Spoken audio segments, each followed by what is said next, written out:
Evenings at 6 o'clock.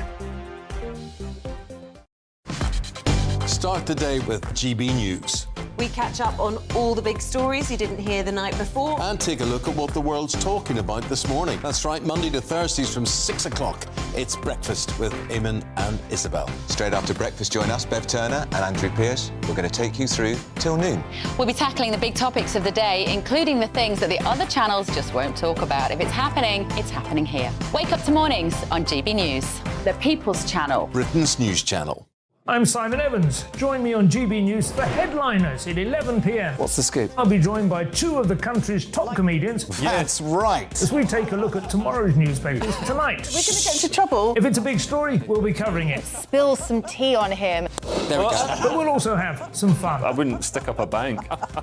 My father didn't love me. So anyway, Headliners every night from 11 on GB News, the People's Channel, Britain's news channel. We've got a brand new lineup every Saturday night on GB News. From 6 p.m, I'll give you my unique take on the world today. then at 7, it's me, Calvin Robinson, with my Common Sense Crusade. New to GB News is the Saturday 5. 5 times the opinion. Join us every Saturday from 8 p.m. as we debate the week's stories. With us 4, plus a special guest. And at 9, of course, it's Mark Dolan Tonight. Brand new Saturday nights on GB News, Britain's news channel.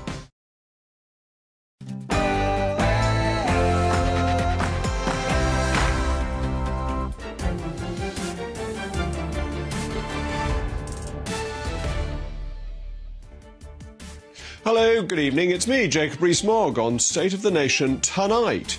Could it finally be the end of unelected, politically appointed, anonymous foreign judges from anywhere, from Azerbaijan to the Principality of Andorra, meddling in the domestic affairs of this great nation? Well, it seems His Majesty's government will grant the Home Secretary powers to ignore the European Court of Human Rights injunctions on deportation flights in the latest win for sovereignty. Plus, outrage from Manchester football fans as the politically correct mob try to ban Manchester United and Manchester City's crests for being linked to the slave trade. But the Lancastrians were renowned for protesting against the slave trade and being in favour of free trade, and we'll be debating that shortly. Finally, the latest witch hunt after a senior Conservative politician. Dominic Raab, in this instance, is fast approaching its denouement, as the Prime Minister has been handed the bullying report and is expected to make his decision within the next day or so. State of the Nation starts now.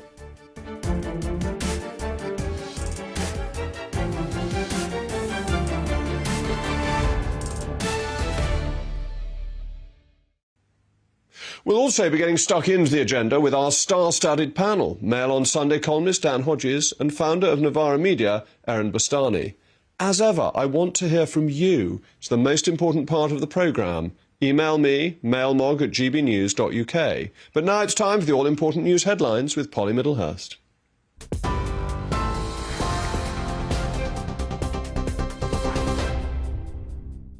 Jacob, thank you. Good evening. The top story tonight on GB News. The Prime Minister will not be deciding upon the fate of his deputy Dominic Raab tonight. Rishi Sunak said earlier he had full confidence in Mr Raab and has all day been considering the findings of an independent inquiry into alleged bullying. The Deputy Prime Minister himself requested the report as the first allegation was made in November last year. 8 complaints were made by staff about Mr Raab's alleged behaviour during his roles as Foreign Secretary, Brexit Secretary and as Justice Secretary. Shadow Attorney General Emily Thornberry says a decision needs to be made quickly. I think if he's got this report, he should just read it, and if the man's a bully, then Dominic Raab should go. It's really quite simple. There are many more pressing issues than this. Whilst the Conservative Party continue to be in chaos, the public have completely different priorities. Actually, what we should be doing is we should be having politicians who are focused on the cost of living crisis, on why it is that wages are stagnating, why we're having to wait for months, if not years, for hospital treatment. That shouldn't be what politics is about. Politics should be about making people's lives better. More than 43,000 people who dialed 999 died by the time an ambulance arrived last year. That's according to statistics given to the Liberal Democratic Party. The data suggests an average of 120 people dying daily before the emergency service reached them. The Lib Dems say the government is starving the NHS of the resources it needs. And that, as the Academy of Medical Royal Colleges is urging junior doctors and the government to find a solution to their deadlock over pay for the sake of patients and the wider NHS. Nearly 200,000 hospital appointments had to be rescheduled following the junior doctor strike action last week. The Academy had helped to secure a deal between both sides following strike action back in 2016.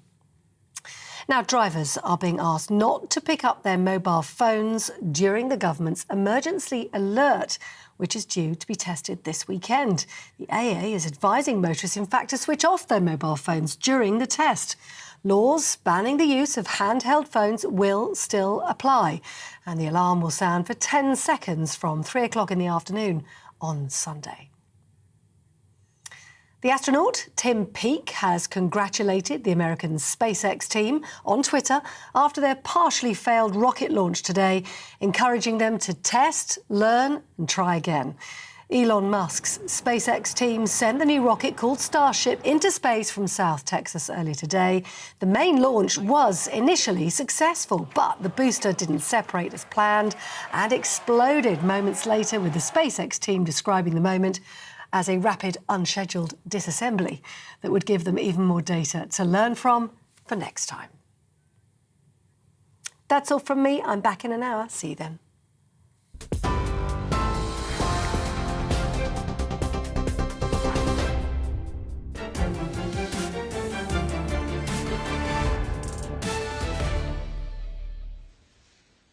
It's been widely reported that the government will include amendments to the illegal migration bill that will give the Home Secretary powers to ignore the European Court of Human Rights injunctions. These are the Rule 39 orders on deportations. And this is a clear victory for sovereignty.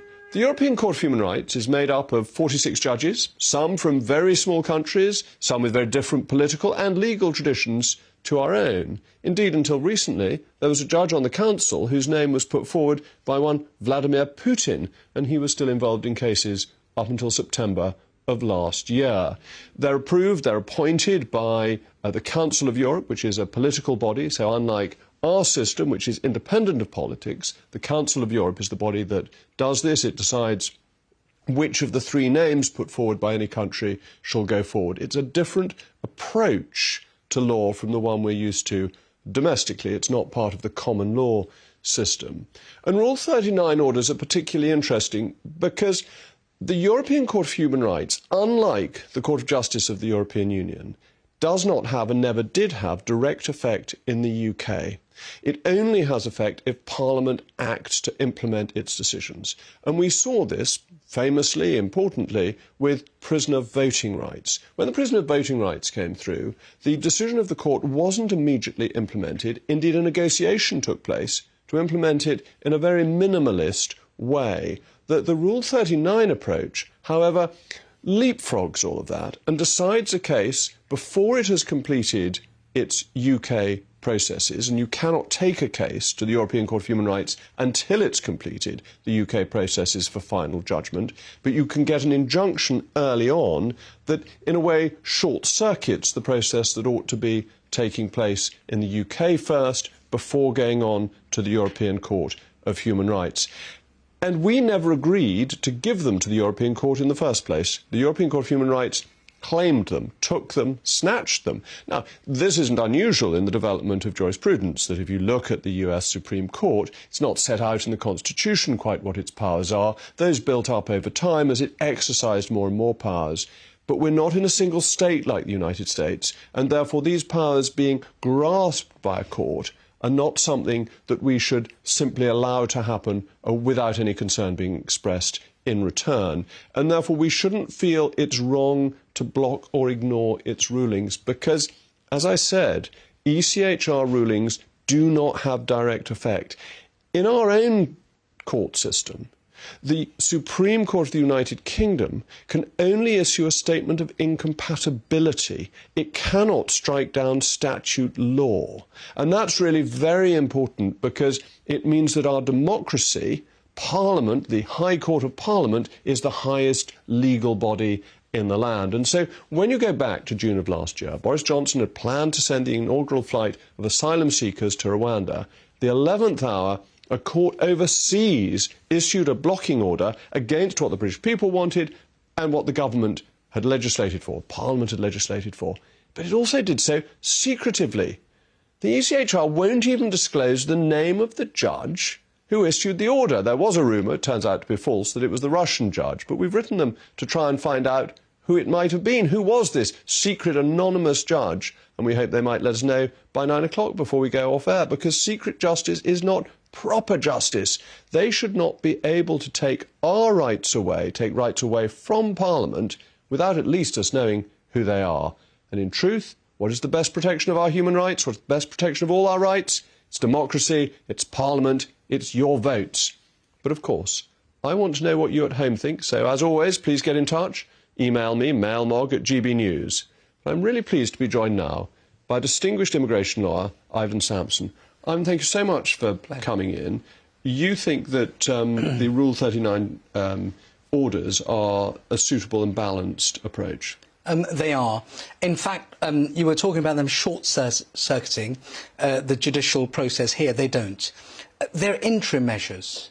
And what that means is they're not final orders, they're interim orders.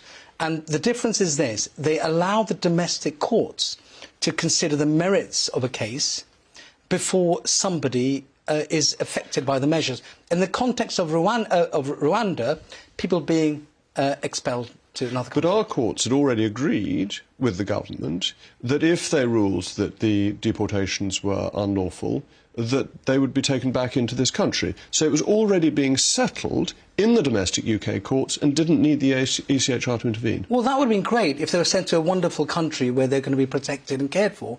Paul Kagame is the president of Rwanda, and he's involved in extrajudicial killings, arbitrary arrest, unlawful detention without trial. Our courts had accepted that with the commitment from the government that they would be returned if the court found against the government, with that commitment that the flights could go ahead. Why should that be overruled secretively by an unknown judge in a foreign country? Because Rule 39 is the last chance that a person has to stop unlawful interference by a state. It protects an individual's rights. And if you were a judge in Strasbourg and I came to you and said, look, I need Rule 39, and here's evidence that this person, if they get sent back to the country, will face potential death, breach of Article 2, and torture and ill-treatment, breach of Article 3. If I showed you that evidence and you accepted it, would you have granted the order? But it was overturning our courts, which had said that the government's position, on the basis that if the legislation hadn't been followed properly, the people would be brought back. Our courts were satisfied. Why should our High Court be overruled by one judge, not even sitting in the court, possibly dragged out of bed to sign the order? Why should that be a better legal system than doing it domestically? Because it's not concluded through our courts. That the December ruling was then given right to appeal. The Court of Appeals gave them right to appeal. So it hasn't been decided. No, but that's the point, that the ECHR is not meant to be involved until it's been decided by our courts, and our courts had accepted a level of protection for the individuals involved. Why wasn't that good enough? Why was that overruled without a proper hearing in Strasbourg? Because that's what Rule 39 does. It prevents a signatory to the Convention from expelling an individual until the merits of the case has been decided. And that's fair. We've got to uphold the rule of law, the principles of fairness. We can't just send people out of the country. But the rule of law is really important because courts do not have powers that they have not been given. When did Parliament legislate to give the ECHR this power? Well, Parliament is supreme. Parliament can enact anything it likes. You're a parliamentarian. This new amendment to the bill, now it's interesting, what it says is that the Home Secretary has the ability to do it. She will not do it.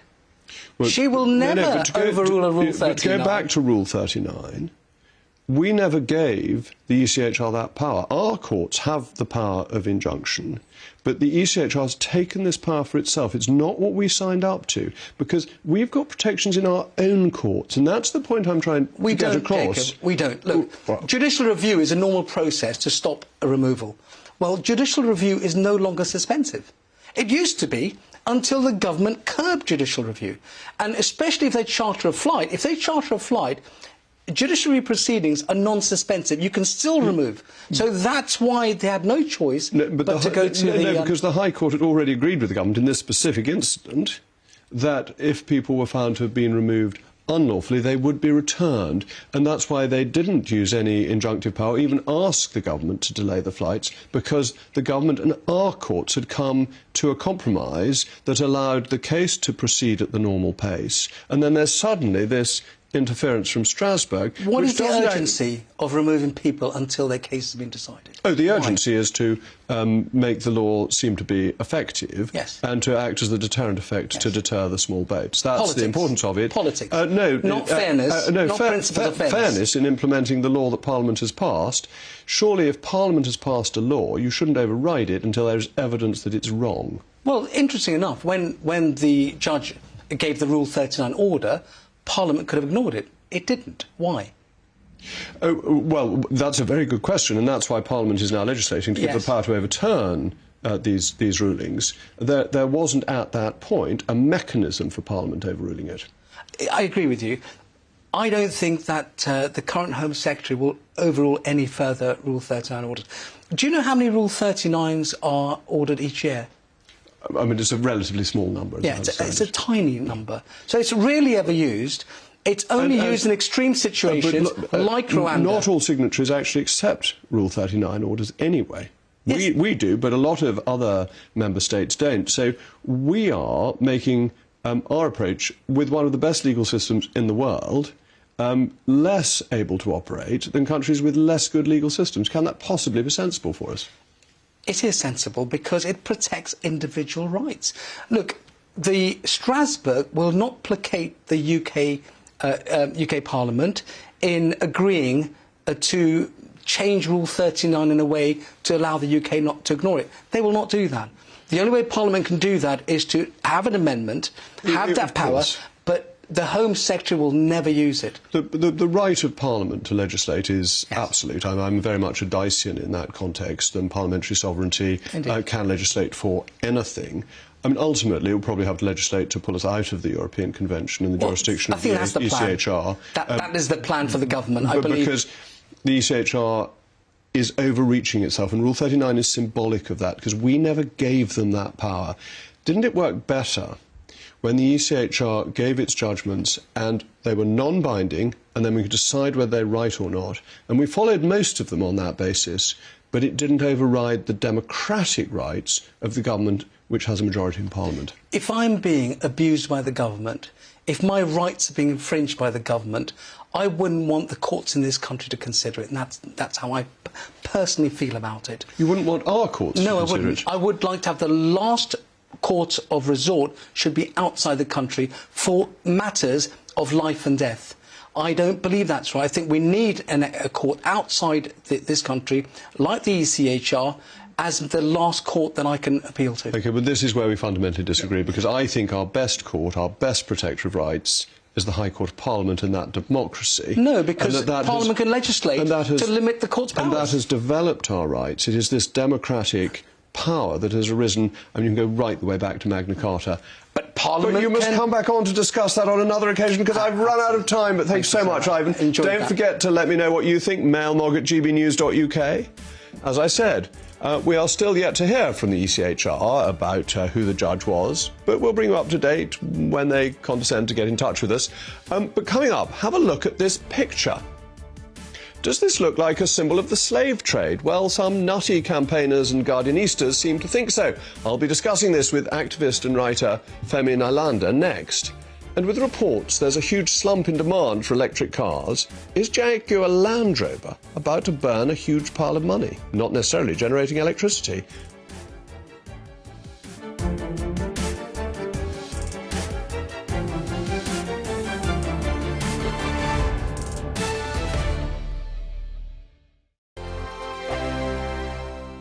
It's all about family, being in people's living rooms, all the interaction and getting to know who our viewers and listeners are. When I was young, my dad used to say, "Nah, stop arguing." I wanted an outlet that would enable me to give my opinion People are going through a really hard time right now, and I know that you don't feel like you're being listened to by the establishment. I came to GB News because it's the People's Channel, and I want the audience to have their say on the events of the day. We're dynamic. We do something different. Democracy shows that the wisdom of the nation is in its people. I get to travel to find out what the story is from a personal perspective. The British people aren't fools. We know when we're not being told the full story. We've got to work out how Britain moves forward from this. It's the best country in the world. The establishment had their chance. Now we're here to represent your views. Britain's watching. Britain's watching. Britain's watching. We're proud to be GB News. The People's Channel. Britain's news channel. Hello, I'm Michelle Dewberry, and you can join me every weekday 6 till 7 on Jubes and Kerr. You're an inspiration to us all. Clip that bit up. Well, you are. That's my ringtone. My political ambitions are, those days are gone, I can tell you. She's only teasing. Go on. He's probably going to want to lay down now. I'll give him 2 minutes. Let's respectfully disagree. That's what we like on Jubes and Kerr. Come and join us. GB News, the People's Channel. Michelle Dewberry, weekday evenings at 6 o'clock. Start the day with GB News. We catch up on all the big stories you didn't hear the night before. And take a look at what the world's talking about this morning. That's right, Monday to Thursdays from 6 o'clock. It's Breakfast with Eamon and Isabel. Straight after breakfast, join us, Bev Turner and Andrew Pearce. We're going to take you through till noon. We'll be tackling the big topics of the day, including the things that the other channels just won't talk about. If it's happening here. Wake up to mornings on GB News, the People's Channel. Britain's news channel.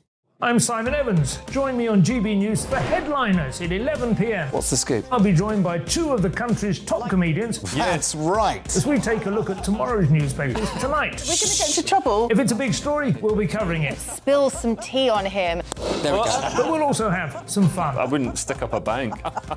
My father didn't love me. So anyway. Headliners every night from 11 on GB News, the People's Channel, Britain's news channel. We've got a brand new lineup every Saturday night on GB News. From 6 p.m, I'll give you my unique take on the world today. Then at 7, it's me, Calvin Robinson, with my Common Sense Crusade. New to GB News is the Saturday 5. 5 times the opinion. Join us every Saturday from 8 p.m. as we debate the week's stories. With us 4, plus a special guest. And at 9, of course, it's Mark Dolan Tonight. Brand new Saturday nights on GB News, Britain's news channel.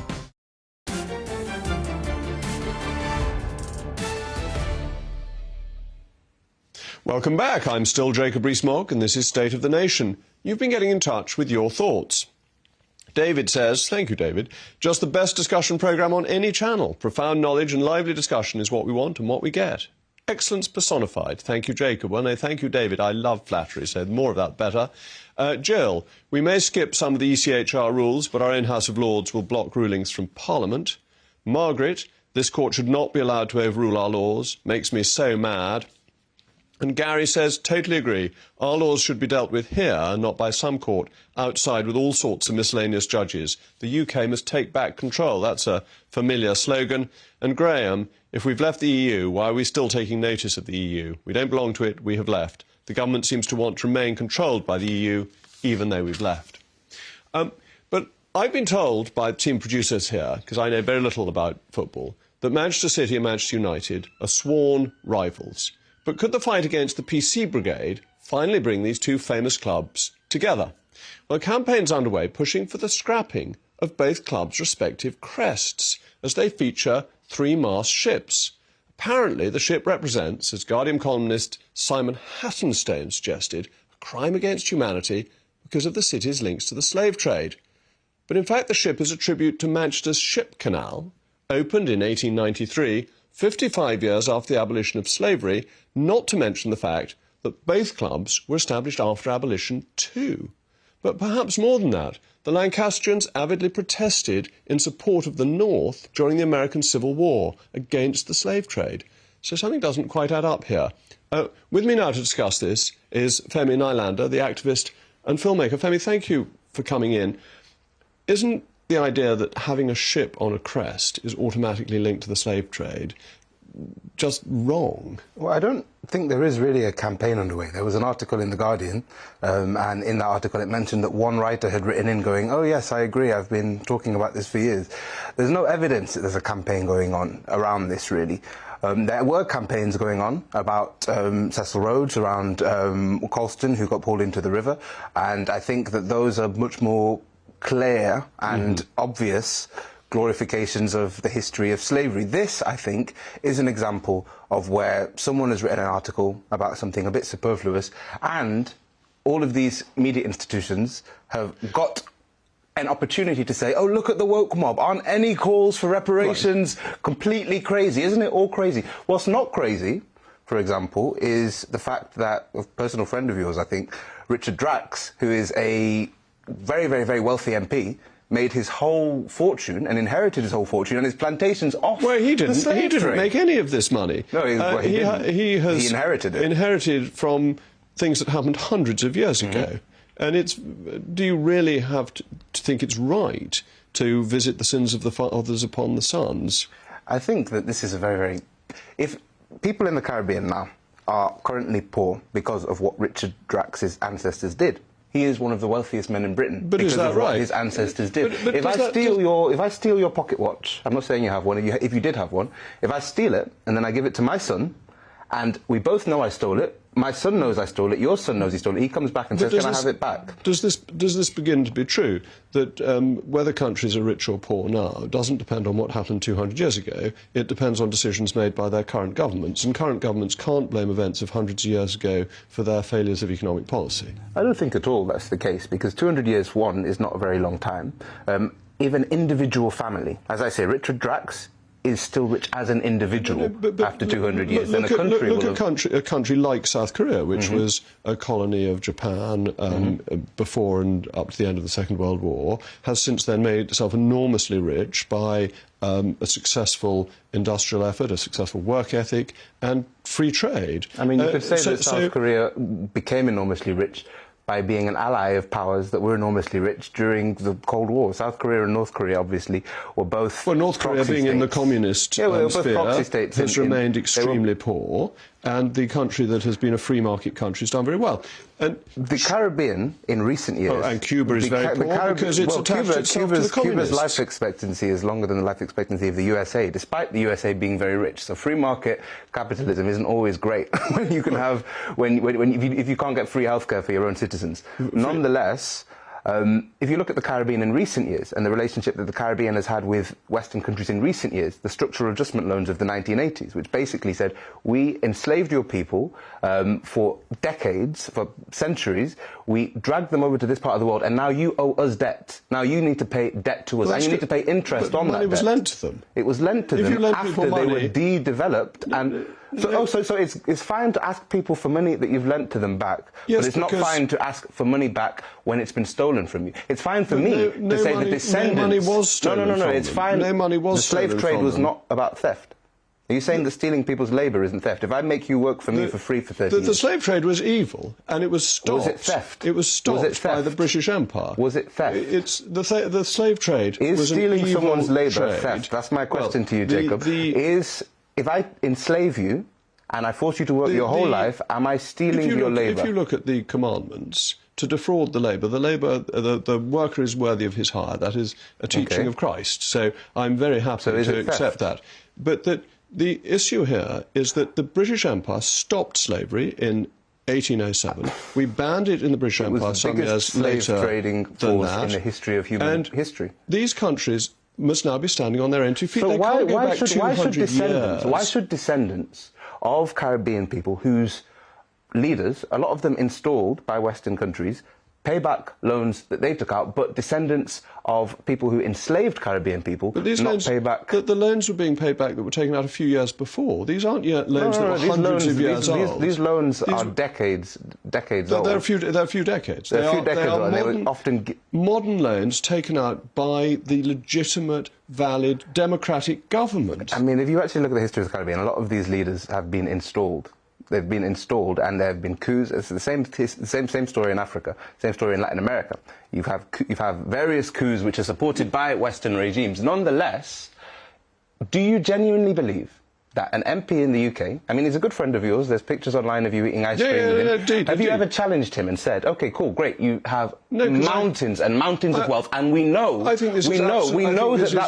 that wealth comes from. It's traceable. You inherited a plantation. I think this argument is absolutely nonsensical.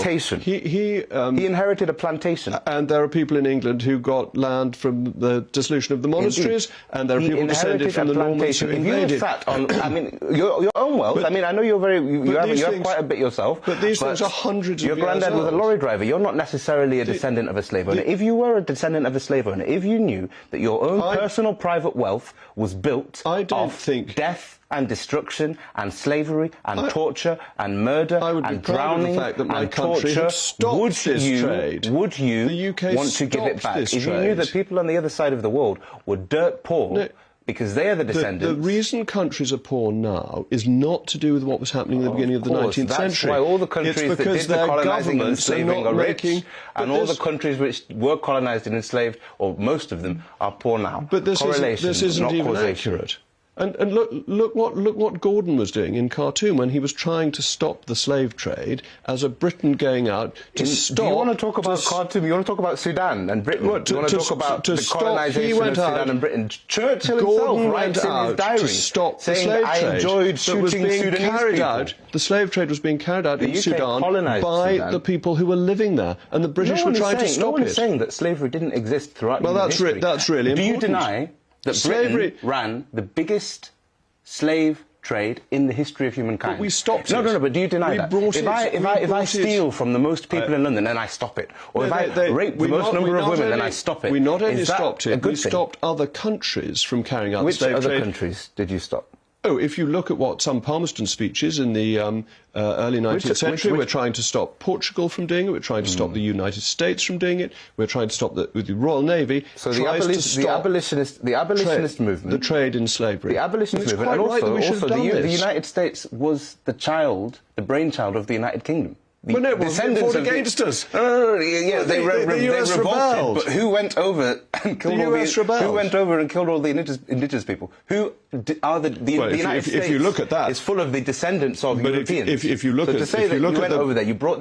behaviour of the US and the behaviour of Canada, the British Empire behaves much better to the indigenous population in Canada, much better. Set the stones of the political philosophy which underpinned the US system of slavery. I'm not trying to defend the United States. You can get Americans to do that, but the behaviour of the British in Canada was much better in terms of the indigenous people than the United States was. So I'm afraid we've run out of time, but this has been a brilliant conversation. Thank you so much, Fermi, for coming on. Coming up next, the Deputy Prime Minister's battle with the snowflakes of the civil service could be reaching its melting point any moment now. And Jaguars may not be an endangered species, but Land Rovers maybe. Stay tuned to find out why.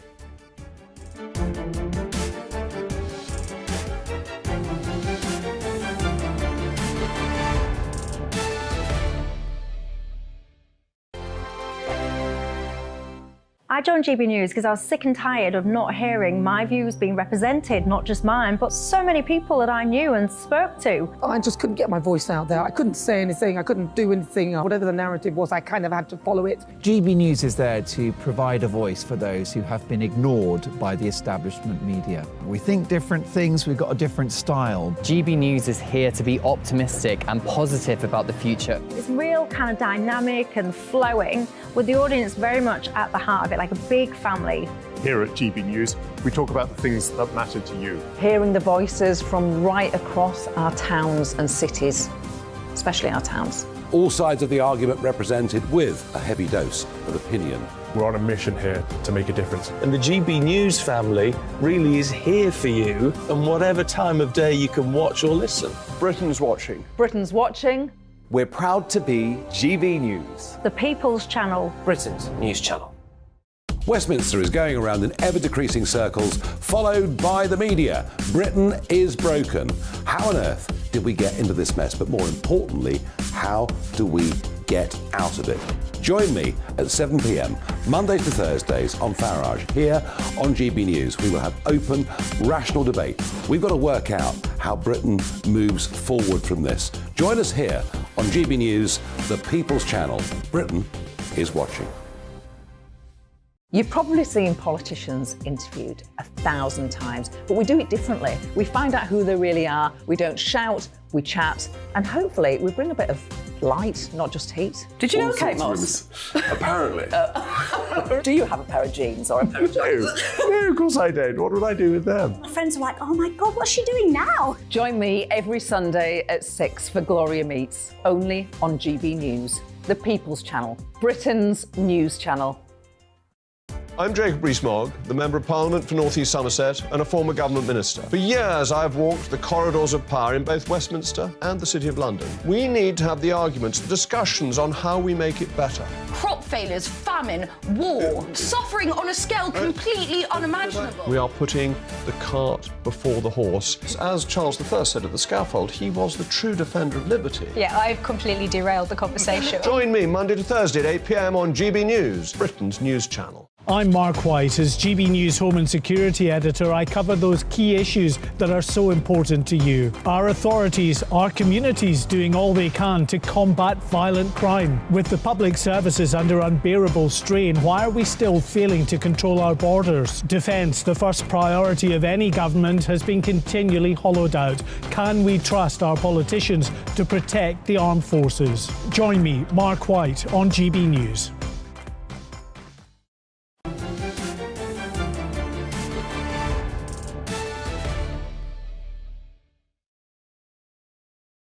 Rees-Mogg, and we're still waiting to hear back from the ECHR on the secret judge, but you've been getting in touch with your thoughts. Carol says, before all these woke people start going on about Manchester and its crest, which they say has slave connotations because of the sailing ship depicted in it, they need to educate themselves. The sailing ship depicts the transfer of global trade. Paul makes a similar point. In respect of the Manchester United FC emblem, the ship incorporated into design appears to be a China tea clipper, dating from the mid-19th century and therefore hailing from a time after the abolition of slavery. David, we must remember tribal leaders of the African tribes also sold their people into slavery, and that's the point I was making about Gordon of Khartoum. And Brian, regarding the Manchester football badges, surely Manchester only became a major port when the ship canal was completed in the 1890s, well after the abolition of slavery. So thank you for that. The Prime Minister, Rishi Sunak, this morning received the independent report into bullying claims against Dominic Raab. The Deputy Leader called for the independent investigation after 8 formal complaints were made against him for his conduct during his time as Foreign Secretary, Brexit Secretary and Justice Secretary. Downing Street has revealed that Mr Sunak still has full confidence in Dominic Raab, but is considering the findings of the report before deciding the future of the Deputy Prime Minister. I'm joined now by my panel, Mail on Sunday columnist Dan Hodges and founder of Novara Media, Aaron Bastani. Aaron, I think that Dominic is a very good and capable minister who demands high standards. And unless there's something really explosive in this report, which seems unlikely as it hasn't been released this evening, that demanding high standards is not a resignation issue. Well, it depends on your definition of explosive, I suppose. I mean, it's interesting that you've said that I suppose there is a line that could be crossed and you would expect your colleague to resign. The word suicidal has been mentioned. 24 people have made these allegations. I think it's around 8 particular claims of bullying and harassment. And you're right to say, obviously, there is a tension between very high standards, very ambitious ministers, and also treating your colleagues with diligence and respect. I'm a socialist. I would love a Labour government to go in and say, we have a programme of public ownership, and I'm under no illusions. I'm sure many people in the civil service would try and obstruct that.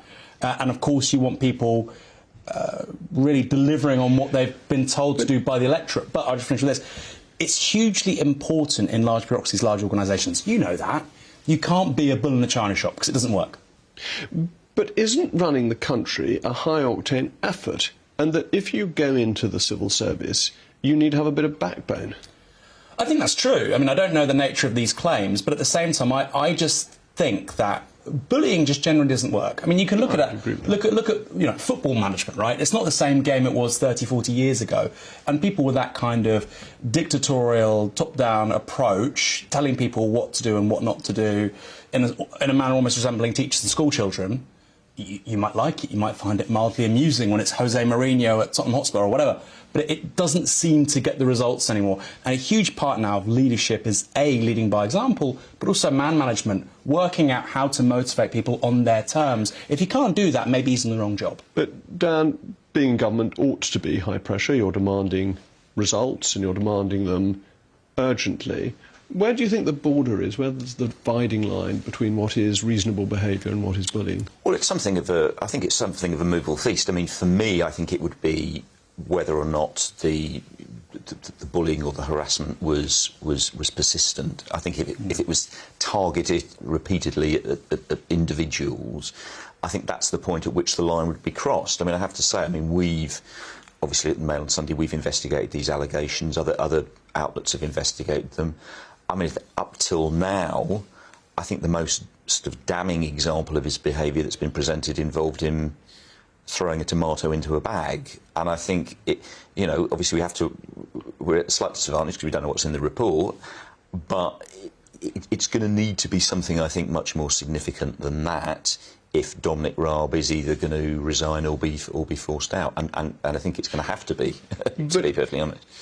If it is just throwing tomatoes into a bag, why on earth have we wasted time and money investigating it? Isn't this just simply too trivial if that's all it is? I don't know. I mean, I don't think any allegation of bullying is of itself trivial. Obviously, there are a number of allegations, and I think it's absolutely right they should be investigated. Obviously, Dominic Raab himself asked for himself to be investigated in this way. But I think we've also got to be careful that, firstly, we don't get into the idea that because there's investigation, then we must automatically assume guilt. And I also think we've got to be slightly careful of this idea, well, there's been a number of allegations, so there must be something in it. I mean, the key thing is we're going to have to wait and see what's in the report. I mean, I do think, as you pointed out, I think the facts, obviously the Prime Minister's had the report. The one thing we do know now is whatever is in the report, it wasn't so significant and so damning that the Prime Minister thought, well, I've got to get rid of him tonight. So I think that leans towards, if you like, it leans in Dominic Raab's favour. Well, he may just be holding it for the Sunday papers, which you would probably like. And let's hope I mean, if you'd like to do that, we would welcome it. Yes. Give it exclusively to the great Brendan Carlin. But one Tory MP, former chairman of the party, has said that Dominic should have been suspended whilst this investigation was going on. Do you think that would have been the right approach? No, I don't think that's wise. I think you have to have a presumption of innocence until guilt's proved. I think that's very important, and just to echo what Dan said a moment ago, I think it's much wiser to actually have quite a low threshold for investigating accusations of bullying, and even if, more often than not, that goes nowhere, I think it's such a serious claim that, fine, that's the loss you incur. I just wonder whether we're not getting a bit wet, actually. That surely bullying is clear and identifiable and is nasty, and it's not just occasionally getting a little bit cross. And this seems to be investigating, with the tomato allegation, things of the utmost triviality. You might think that, but I mean, the people at the heart of this clearly feel like they have been bullied. But aren't they just a bit wet if they feel a tomato thrown in a bag is... They shouldn't be upset, they just grow up. I've got to be honest, I can't pass judgment because I don't know who these people are and I don't know what the allegations are. What I do know is certainly the allegations that have come out to date do not, in my view, are not substantial enough for him to be removed from that post. I do also think there is another practical thing. I mean, you touched on this, and it goes both to the government and also potentially a future government. If we do have a situation where we get to a place where cabinet ministers are being dismissed because civil servants feel that tomato throwing is such a cardinal offence that they have to be removed from office, I think we are then at danger, regardless of who's in government, of getting to a position where the governance of the country becomes effectively untenable, because at that point you'll have a situation where ministers are effectively being held hostage by the civil servants, and that's obviously not an effective governance model for anyone. Well, thank you very much to my panel. They'll be sticking around, but in the meantime, I wish Dominic Raab well. I think he's a thoroughly good egg, and certainly not a rotten tomato. Up next, it's like a divorce between Rolls and Royce. Jaguar is about to take Land Rover to the crusher. Find out after these messages from our sponsors.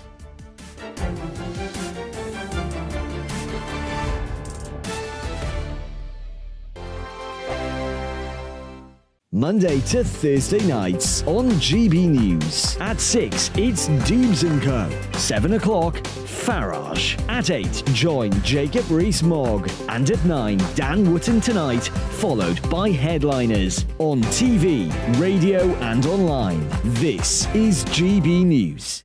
First and foremost, I'm a GB News fan, and I was before I was working here. Just love the fact that we're asking the questions that a lot of establishment media won't ask. With a bit of a twist, we not only want to inform you, but we want to keep you entertained. It's worth the drive because you get in and the team's all ready and waiting, they're itching to go, and it's a proper little family. GB News is the People's Channel. It's the audience that makes the programme sing. We're giving our viewers and our listeners a voice. I see the thousands of your letters, tweets, emails, you name it, coming in. Britain is broken. How on earth did we get into this mess? But more importantly, how do we get out of it? The establishment had their chance. Now we're here to represent you. It's time for something different. It's time for GB News. I'm very patriotic. I believe in Britain. Our best days lie ahead. Britain's watching. Britain's watching. Join us here on GB News. The People's Channel. Britain's news channel. Join me, Patrick Christie's, Monday to Friday, 3 till 6. We tackle the day's news agenda like you've never seen before. It's high tempo, high octane, the most controversial topics, and the best guests. You will not be able to take your eyes and ears off it. I'm not afraid to ask the questions that you really want answered. 3 till 6 p.m, Monday to Friday on GB News, the People's Channel, Britain's news channel. GB News has its own late-night paper preview show, Headliners, where comedians take you through the next day's top news stories. You don't have to bother reading the newspaper, we've got it covered for you. Headliners, every night at 11 p.m, and repeated every morning at 5 a.m. We won't send you to sleep like some of the other paper review shows out there. GB News, the People's Channel, Britain's news channel. Join me, Camilla Tominey, on Sunday mornings from 9:30, taking the politicians to task and breaking out of SW1 to see how their decisions are affecting you across the UK. Bursting the Westminster bubble every Sunday morning, only on GB News, the People's Channel.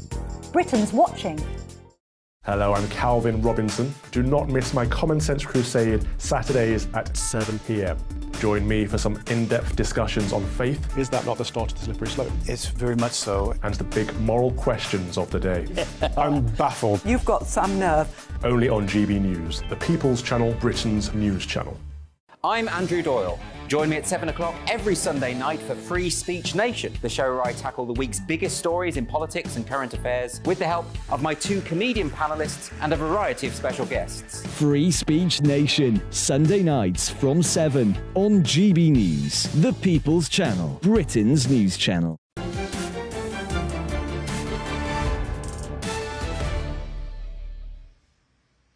Welcome back. I'm Jacob Rees-Mogg, and this is still State of the Nation. You've been getting in touch with your male Moggs, and I'm very grateful to James, who's been absolutely charming. Civilised and genuine debate without the rancour. Keep up the excellent work. We love the show. Well, tell your friends. And then on the Raab story, Darryl says, maybe if Dominic Raab had thrown cake in a bin, it would have been a sacking offence. Cake's a very sensitive issue for ministers. They occasionally get ambushed by it, I think. The civil service needs to stop being so left-wing woke. And Chris says this is just mob rule. If they succeed, who will be next? They are running the country, not the people we elected. A few months ago, it was reported that Jaguar Land Rover committed to going all electric by 2025. Well, today, Jaguar has announced they will pledge £15 billion towards manufacturing all-electric cars over the next 5 years. The new electric vehicle will cost around £100,000, with their petrol cars costing between £30,000 and £80,000 for a newer model. But are they making a mistake? New figures this morning show that buyer interest in new electric cars has slumped by nearly 2/3 since the start of last year. And to make matters worse, Jaguar abolishing that beloved British icon Land Rover, or at least taking it out of their name. I'm now joined by the sustainable transport journalist, Rick Bullemeier, along with my panel from before, the Mail on Sunday columnist, Dan Hodges, and founder of Navarre Media, Aaron Bastani. Oh, Rick, thank you for coming on. Do you think this is the future, or the electric cars are actually too expensive and there may be other better technologies in the pipeline? Great question. I mean, it certainly is a future. You know, we have to look at more sustainable ways to drive. We have to look at better ways to get around. Make sure that our air is cleaner. Make sure that the planet is safe, essentially. But the prices, as you mentioned, the prices are very high, but they're only going to get lower and lower as more cars come to the market. The second-hand market is already very good for certain cars now. So if you're looking to get into an electric car, I think this is good news for Jaguar, JLR, and fantastic for the jobs in the UK as well. And the issues around the batteries and the lithium and how you get the rare earth metals, is that an issue environmentally for electric cars? Well, certainly it's a contributing factor, but we've been mining lithium and cobalt for years and years and years, but way before electric cars were even a thing. And, we use it for our laptops and our mobile phones and all sorts of things. But I think the key is that the battery technology is getting better and better. Is it? It is. Because everyone's always saying battery technology is on the cusp of improving. But in all my investment career, which began in the early 1990s, it's always on the cusp. It's one of those things that will happen in the next 10 years and never quite seems to occur. Well, just look at your phone batteries. They're improving. It's the same scenario. Dr. Ewan McTurk, a brilliant battery electrochemist, knows far more about it than I do and would set you straight. And I'm not here to talk too much about the technical side of things of batteries, but what I do know is that everyone that switches to electric doesn't want to go back. I've been driving electric for many years now. I couldn't go back to a petrol. And it will be electric rather than hydrogen or any other technology? Well, hydrogen's certainly got a place in the market, but for your day-to-day runaround, for getting to work, it's going to have to be electric. Dan, have you got an electric car? I have indeed. And I have do you indeed. like it? I absolutely love it. I've got an electric Mini. Other vehicles are available, but yeah, no, I love it. I mean, I completely agree. I mean, the issue, I think, the obvious big issue is the infrastructure. I mean, that's the thing. I mean, it's great for nipping around. If you want to go out on longer journeys, then it becomes a bit of a problem. So I think the key thing is, what I want to see is, I want all these great promises about the scale of the infrastructure. I think that's what needs to be. I think that needs to be the next step, and I think that's where the focus needs to be, both from the sector and also from government. And have you got an electric car? We don't. No. We have an old banger Mazda, cheap from the car auction. I think we had the misfortune of remortgaging last year. So don't you care about the planet? You're killing the planet. Well, do you not care? No, you're not. If you use an old car, and I really like old cars, that's very environmentally friendly, because keeping them going means you don't have to have all the new carbon inputs. Though I have to say, I've got a modern car, which is a Jaguar, which is a fabulous car with a nice petrol. Electric. No, it's got a nice petrol engine, which I thoroughly like, and it drives beautifully. I'm surprised you're not a big fan of electric cars, Jacob. I can see you with a nice electric Jag, made in Britain. I go too far. I regularly do longish journeys going to speak to Conservative associations, and if you fill up with petrol, you fill up and you're away. With electric cars, you've got ages to charge, even if you can find a charging point. So that's what puts me off electric cars. That's a government failure, though, not the market, Jacob. No, the fact it takes 20 minutes or more to charge up is not a market failure. That's the structure of batteries, because they get too hot. No, but for instance, in China, so you have a much more interesting infrastructure, which is basically you swap batteries every, say, several hundred kilometres rather than have to recharge. It was a very quick turnover. But I think that's the level of state intervention that fundamentally we're not really seeing. I don't want to become China for all sorts of reasons. I think that's quite a sensible way of doing it, isn't it? Save time, save money, it's convenient. Petrol stations are raised with a market solution. We didn't need the government to direct it. I'm very suspicious of government directing these big changes. Who built all the motorways? The change from the horse and cart. Who built all the motorways, Jacob? The government eventually built motorways, but late, and has never built enough. That's why we still have such congestion on the roads. No, but the idea that car infrastructure is by the market is obviously not true, because all the roads are built by the government. No, they used the roads that had been built privately. If you take the toll roads that were built in the 18th and 19th century, which were the backbone of the road system until the 1950s and 60s, and the government took about 50 years before it got onto the infrastructure of the car, and still the car took over. But it's an interesting contradiction, and I'll be quick because I've spoken a lot there, but, you know, the car, by many people watching this, is seen as like the avatar of freedom, but fundamentally the infrastructure we'll take for granted was built by the state. We're going to have to do the exact same thing for electric vehicles with regards to... base infrastructure wasn't down. State action or private enterprise? He's a lefty on this one. Look, it's quite clear the decision's been taken. There's not going to be a going back on this. I don't see governments of any persuasion moving back from the move towards electric. I think we have to be realistic about that. I think governments of all persuasions now just have to embrace that. And as I said, get the infrastructure in place. The more the infrastructure is in place, the more people will have them, and the more the cost, as you say, the cost will come down. Before we have to end. as Dan and Aaron said, infrastructure, it is crucial, and it's there. 40,000 public charging connections across the UK, 2,000 last year, 2,000 last month alone built and growing. And that's public charging networks. We've got over 400,000 connectors when you look at home chargers and workplace chargers. I charge at home. It takes me approximately 10 seconds to charge my car. Get home, plug it in, go to bed, wake up the next day fully charged. And while I know not everyone can charge at home, there are great companies like Co-Charger where you can rent out your charger, earn a bit of money. I've paid back my charger in renting out my charger. And amazing companies like My Energy, who are UK-based smart tech manufacturing companies who are building smart tech. We should be throwing money at them, saying, right, let's make What Britain What distances do you drive? Well, my average, I have to charge my car probably once a fortnight. And what range do you have? I've got 220 in my car, which is more than enough for whatever I need to do. And if I do need to charge en route, there are fast chargers at places like GridServe and Osprey, which you can charge your car in, as you say, in 18, 20 minutes. And they're just popping up everywhere now. So if you're thinking about going electric, just test drive one. Dan mentioned he loves his Mini, and I'd highly recommend having a go. Not a massive range, but great for getting around town. Thank you very much. I still like my 1936 Bentley, and I hope we'll be able to carry on getting petrol for that for a long time to come. But thank you to Rick and my excellent panel. A quick reminder, you can switch off your klaxon to avoid being disturbed whilst you're watching Nana Akwawi on GB News this Sunday afternoon. I've tweeted how to do it, but that's all from me. Up next, it's the revered Dan Wootton. Mr. Wootton, what have you got for us this evening? Well, look, we're continuing this discussion that you had about The Guardian saying that these two brilliant Manchester football clubs have to lose their crest. Peter Shilton, Matt Le Tissier go head-to-head. Well, I keep on telling people that they should read the Somerset Guardian, which is local to Radstock and Midsummer Norton, rather than Manchester Guardian. But that's all coming up after the weather. I'll be back on Monday at 8 o'clock. This has been State of the Nation.